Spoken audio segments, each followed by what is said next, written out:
죄책감이라는 가짜 목소리에 해방되려면 죄책감은 매우 흔한 감정이다. 현대의 심신의학과 정신의학 분야에서는 깊은 죄책감이 좌절감과 연결되어 있다고 지적한다. 또한 죄책감은 성격 장애와 신체 질환으로 이어지며 나아가서 사업과 가정에도 영향을 미친다.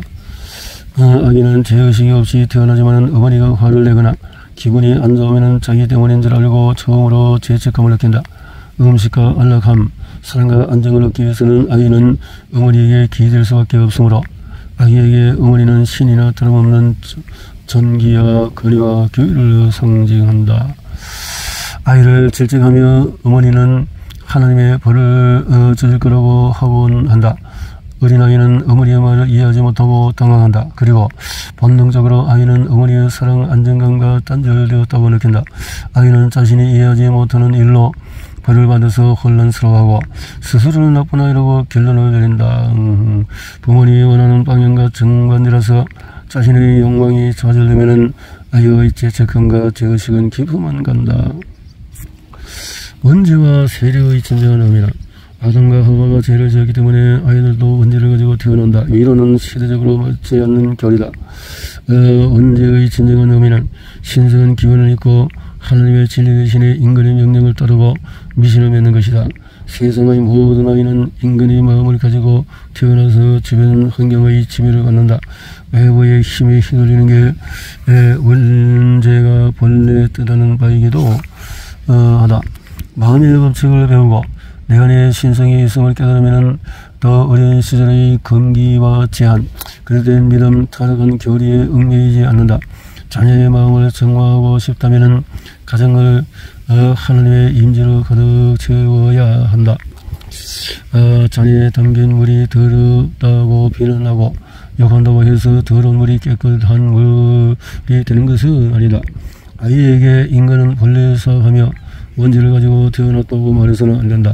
진정한 아버지는 하나님이시고 하나님은 그 사랑이라고 말이다. 또 사랑스럽지 않은 일은 하면 안 된다는 것을 가르쳐야 한다.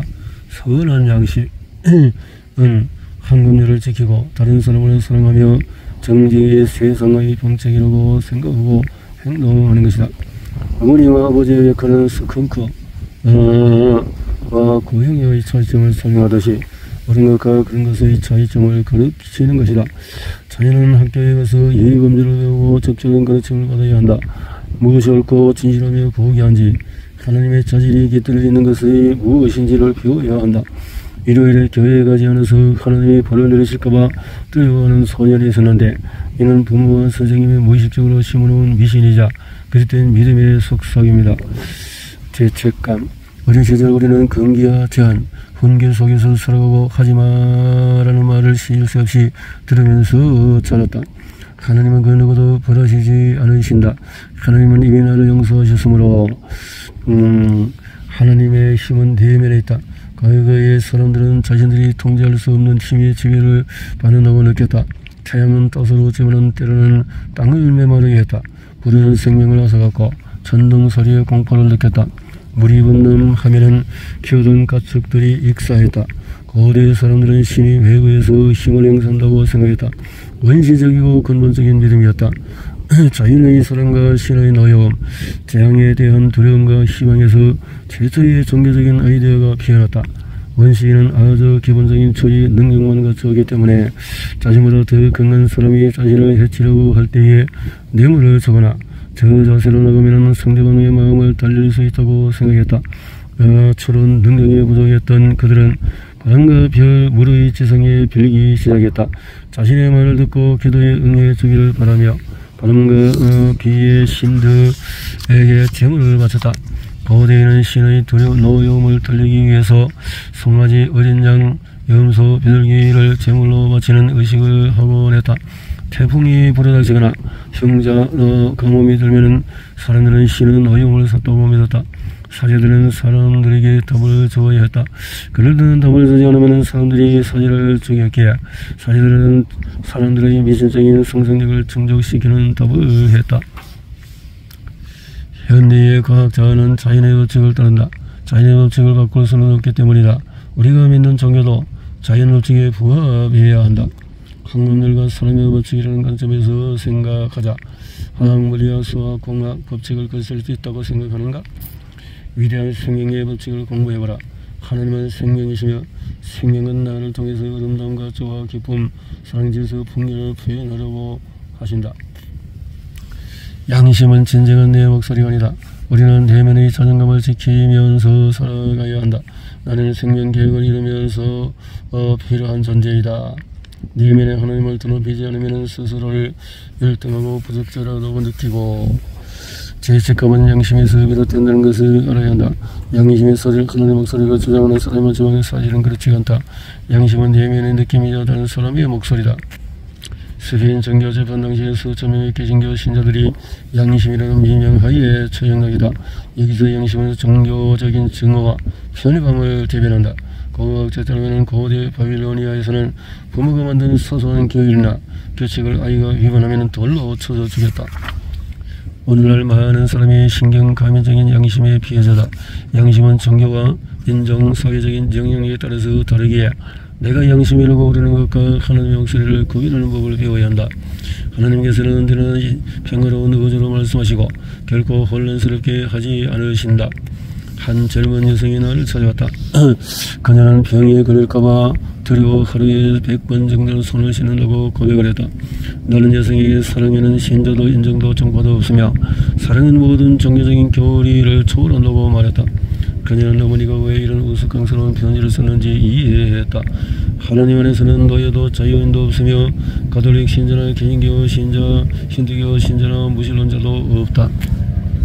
그녀는 3주 동안에 매일간 기도했다. 돌아가신 분에 대한 죄책감. 많은 사람들이 부모님이 다른 사회상으로 떠날 때 곁에 있어 드리지 못했다는 죄책감에 휩싸여 산다. 정신적인 긴장을 풀고 효도하지 못해 후회가 되는 부모님을 생각.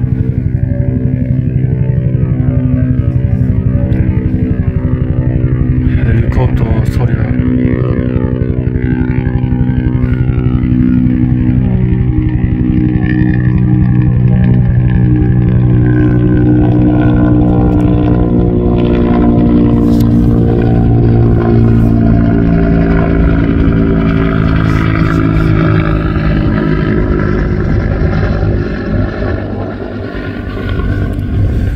정신적인 질병을 풀고 효도를 하지 못해서 후회가 되는 부모님을 생각해라. 나는 어머니를 생각하겠다.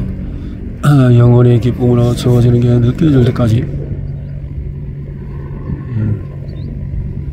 바람이 저쪽에서 보니까 올 때는 헬리콥터 오는 방향인데도 소리가 시끄럽고 이제 지나가니까 약해지네요. 바람의 풍향을 볼 수가 있을 것 같습니다. 조셉 머피의 미라클 로터. 자, 죄책감은 정신적인 질환이다. 가태어난 아이는 죄의식이 없다. 이해할 수 없는 일로 벌을 받으면 아이는 혼란스러워한다. 양심은 내면의 느낌이자 다른 사람의 목소리다. 잘못된 것들을 옳다고 받아들이기 때문에 죄책감에 휩싸인다. 하나님께서 벌을 내리실 거라고 겁을 주는 것은 잘못이다.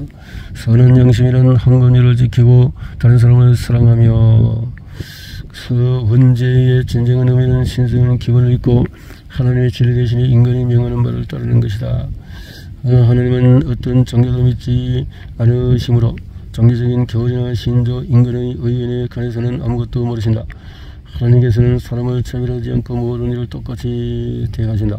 하나님과 영적인 진리가 나를 통제하도록 하라.